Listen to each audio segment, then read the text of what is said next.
Hello friends, good evening. आशा करता हूँ कि आप सभी लोग अच्छे होंगे। तो जैसा कि मैंने आपको बताया था कि निफ्टी का जो आज का ट्रेंड है वो स्ट्रक्चरली अगर हम बात करें एंड अगर हम प्राइस एक्शनली बात करें तो वो सेल का था। तो दिख रहा है कि आज मार्केट गिरा है, लेकिन इस गिरते हुए मार्केट में भी निफ्टी ने हमारे एक लेवल से सपोर्ट लेके एक अप लेवल लगाया, उसके बाद फिर मार्केट नीचे वापस आया है।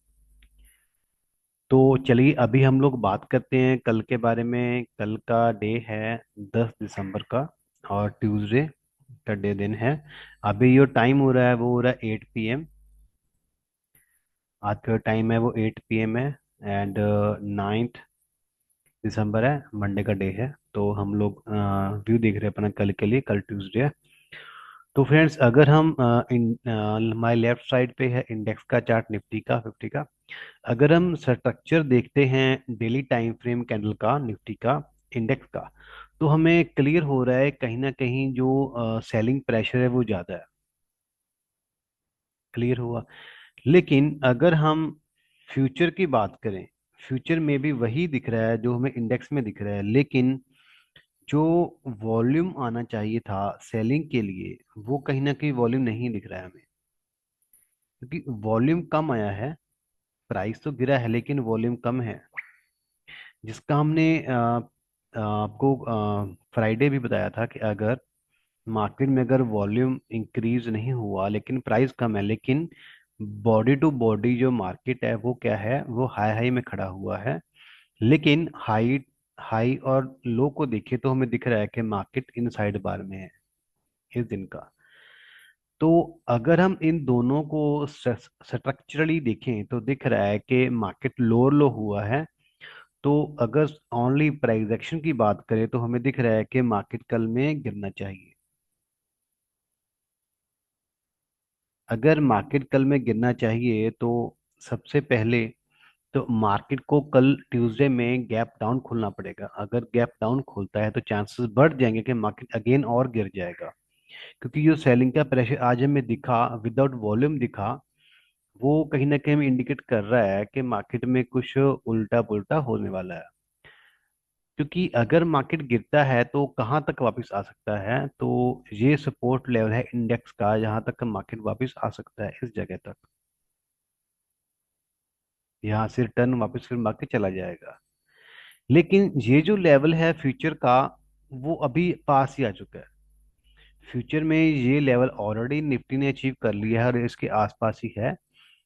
अगर निफ्टी कल गैप अप खुलता है, आज के आज के क्लोजिंग प्राइस के ऊपर खुलता है, मीन्स अगर निफ्टी यहाँ कहीं खुलता है और डायरेक्टली इन तीनों लेवल्स पे कहीं से भी आकर सपोर्ट लेता है, तो सपोर्ट लेने के बाद वो डायरेक्टली अपवर्ड की तरफ चला जाएगा और इस लेवल को ब्रेक करने का पूरी पूरी कोशिश करेगा। क्लियर, ये मेरा क्लियर व्यू है, क्योंकि प्राइस गिरा है, वॉल्यूम कम है, तो प्राइस को उठना चाहिए। लेकिन अगर गैप अप खुलता है तो ही मार्केट उठ पाएगा।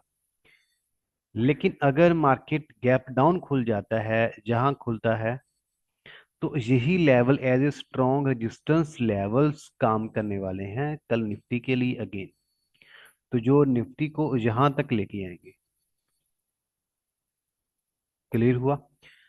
तो यही मेरे दोनों व्यूज हैं कल के लिए। लेकिन अगर बात कर लेते हैं कि अगर मार्केट गैप अप खुलता है और डायरेक्टली टच करता है जाकर रेजिस्टेंस पॉइंट को, तो अगर हमें यहाँ पे वॉल्यूम्स मिल जाते हैं और मार्केट यहाँ पे रुक जाता है, तो रुकने के बाद मार्केट यहाँ से अगेन गिरने के लिए यहाँ तक क्या, यहाँ तक मार्केट और यहाँ तक का भी मार्केट वापस आ सकता है गिरने के बाद। तो ये क्लियर हुआ है, बिकॉज हमें दिख रहा है कि जो प्राइस है वो कोलैप्स कर रहा है, कि अभी प्राइस ऊपर नहीं जा रहा लेकिन वो कोलैप्स कर रहा है। कहीं ना कहीं प्राइस है वो इस जगह पे अटक रहा है। अगर अटक रहा है तो अगर मार्केट का गलती से गैप अप खुला और डायरेक्टली रेजिस्टेंस लेवल को टच हुआ, तो मार्केट वहां से जो गिरने के चांसेस हैं वो उसके बढ़ जाएंगे। लेकिन फिर भी, क्योंकि जो हमारा प्राइस एंड वॉल्यूम एक्शन है वो बता रहा है कि मार्केट को कल ब्रेकआउट देना चाहिए, मार्केट को कल लेवल ब्रेक करने चाहिए, लेकिन वो तभी कर पाएगा अगर वो किसी लेवल से सपोर्ट लेके जाएगा, मीन्स इस डायरेक्शन को फॉलो करेगा तो। और अगेन अगर मार्केट गैप अप खुलता है और डायरेक्ट लेवल ब्रेक कर देता है, लेवल ब्रेक करता है और इसी लेवल पे आके फिर से सपोर्ट लेता है, देन अगेन मार्केट यहाँ से ऊपर की ओर निकल सकती है। तो निकलते वक्त अगेन इस जोन पे हमारे पास रेजिस्टेंस प्राइस होगा, जो कि हमें कंफर्म करेगा विद वॉल्यूम कि जहां से बिकवाली आएगी कि नहीं आएगी। तो ये सब फ्रेंड्स अभी लाइव मार्केट का वर्क रह चुका है। तो जो कल के लिए व्यूज हैं वो तुम्हारे पास यही लेवल्स हैं और यहीं से मार्केट है वो कल घूमना चाहिए। तो चलिए दोस्तों, अभी हम लोग बात करेंगे बैंक निफ्टी के बारे में। Just wait. तो अभी आप लोग जो चार्ट देख रहे हो लेफ्ट साइड की तरफ निफ्टी, बैंक निफ्टी इंडेक्स का है, एंड राइट साइड की तरफ बैंक निफ्टी फ्यूचर का है। तो अगर वही बात या अगर स्ट्रक्चर की बात करें तो कहीं ना कहीं हमें दिख रहा है कि स्ट्रक्चरली जो प्राइस है उसमें बेरिश मूवमेंट हमें दिख रहा है कि कल अगर मार्केट इस डे का लो तोड़ता है तो यहाँ से जो चांसेस हैं वो बढ़ जाएंगे कि मार्केट यहाँ से और गिर सकता है, लेकिन कहाँ तक। बैंक निफ्टी की अगर फ्यूचर की बात, इंडेक्स की बात करें तो मार्केट के लिए ये दो लेवल्स है जहां से मार्केट के ऊपर आ सकता है। क्योंकि यहाँ पे अगर देखें तो प्रीवियस जिगजैग का हाई लग रहा है जहाँ पे। क्लियर हुआ। तो इसकी वजह से हम लोग कह रहे हैं कि अगर मार्केट गिरता है तो यहाँ तक गिरेगा और यहाँ से गिर के फिर मार्केट अगेन ऊपर निकल जाएगा। क्योंकि मार्केट का एक मोशन होता है कि मार्केट जिगजैग फॉर्म करके ही चलता है ऊपर, जैसे जिगजैग फॉर्म करेगा फिर ऊपर चलेगा। विदाउट जिगजैग मार्केट ऊपर निकल ही नहीं पाता, जो निकलता है वो सब पंप एंड डंप होता है और फॉर सम टाइम बिंग होता है ऐसा मार्केट। क्लियर। तो अभी हम लोग देख रहे हैं कि हमारे पास कौन कौन से लेवल्स है बैंक निफ्टी फ्यूचर के। हाँ, अगर हम प्राइस एंड वॉल्यूम दोनों को ऐड करते हैं तो हमें क्लियर होता है कि प्राइस गिरा है लेकिन वॉल्यूम कम है, तो उसके भी यहाँ पे लग रहा है कि मार्केट अगेन कल में अप मूवमेंट हमें दे सकता है। रीजन, क्योंकि ये जो इंडेक्स का कैंडल है ये देखो, ये ग्रीन में बंद हुआ है। अगर ग्रीन में बंद हुआ है और मार्केट अगर पॉजिटिव ओपन होता है तो चांसेस बढ़ जाएंगे ना कि मार्केट यहाँ से गैप अप खुले और मार्केट यहीं से सपोर्ट लेके ऊपर निकल जाए। There are number of chances for this. Okay. तो मान लेते हैं कि अगर मार्केट गैप अप खुलता है और डायरेक्टली इन दोनों लेवल्स पे कहीं पे भी आके सपोर्ट लेता है, सपोर्ट लेने के बाद वो डायरेक्टली इन रेजिस्टेंस लेवल से टकराएगा, वहां थोड़ा सा रुकेगा, उसके बाद अगेन इसको ब्रेक करके ऊपर निकल जाएगा। तो ये तो था मेरा पहला व्यू बैंक निफ्टी के बारे में। लेकिन अगर गैप डाउन खुलती है मार्केट और बैंक निफ्टी लोअर लो हो जाता है मॉर्निंग आवर्स में ही, तो यही closing price and low price yesterday का इन्हीं लेवल से मार्केट रेजिस्टेंस लेके और नीचे गिरने की पूरी पूरी कोशिश करेगा। लेकिन कहाँ तक, यहीं तक का मार्केट जा पाएगा। यहाँ पे एक अच्छा जोन है बाइंग की ओर का। अगर मार्केट यहाँ पे फंस गया, रुका, तो मार्केट यहाँ से लौट के ऊपर आने का पूरा पूरा कोशिश करेगा जहां तक। ओके फ्रेंड्स, मीन्स मार्केट जहां से लेके जहां तक इजिली आ सकता है। तो ये मेरे दो क्लियर कट व्यू है बैंक निफ्टी के बारे में। अगर बैंक निफ्टी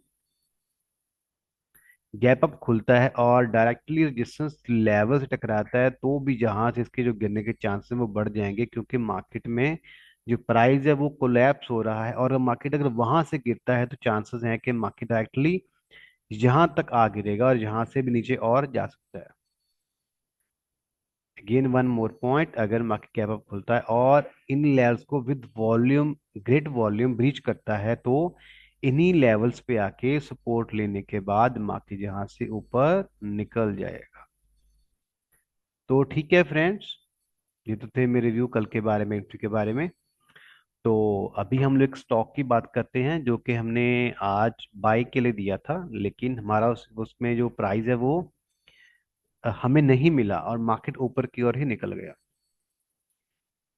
एक तो था नाइप स्टॉक है, अरे कीबोर्ड तंग मत कर। नाइप स्टॉक है, इसका हमने बाइंग प्राइस दिया था इसके हाई के ऊपर जो था 1824.50 का, लेकिन प्राइस गैप अप खुला और मार्केट यहाँ से ऊपर निकल चुका है। अगर मार्केट कल परसों में लौट के इस प्राइस पे आ जाता है तो हम लोग अपनी बाइंग जहां से अगेन कर लेंगे एक अच्छे मूवमेंट के लिए। Okay friends. और एक स्टॉक सा जिसको हम पहले होल्ड किया था, हाँ, एक था सीडीएसएल। सीडीएसएल में जो हमारा मंथली 10% का टारगेट रहता है वो ऑलमोस्ट अचीव हो चुका है।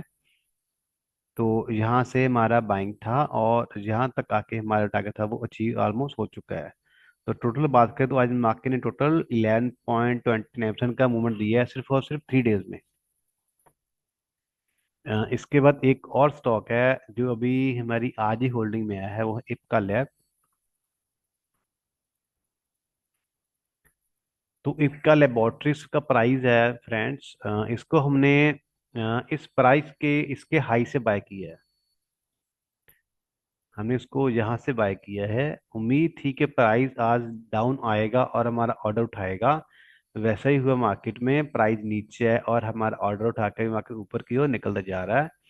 उम्मीद है कि आने वाले 10 से 15 दिन में ये भी स्टॉक में हमारा वो 10 डेज में 10% का हमारा जो प्रॉफिट है वो हमें देके चला जाएगा।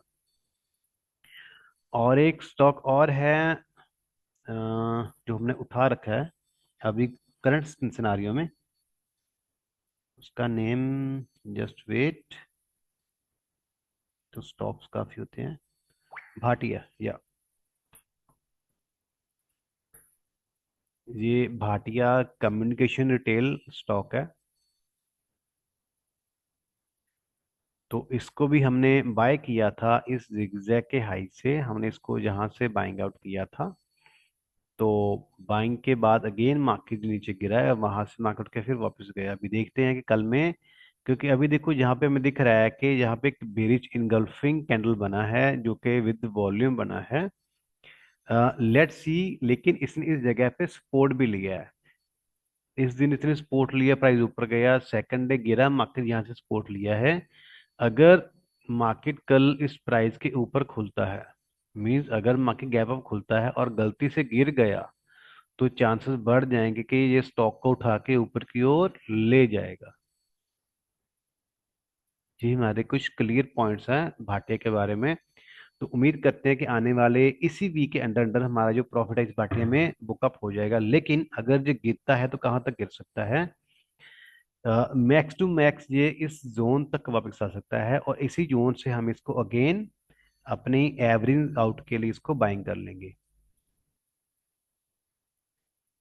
यहाँ से 10% तक हम इसको अगेन बाइंग करने वाले हैं। अगर मार्केट जहाँ कहीं आता है, मान लो कि प्राइस अगर जहाँ भी आ जाता है, तो हम इसको अगेन बाइंग आउट करेंगे एवरेज करने के लिए। और जैसे ही मार्केट जहाँ तक रिवर्स होगा, हमारे जो टारगेट है वो अचीव हो जाएगा।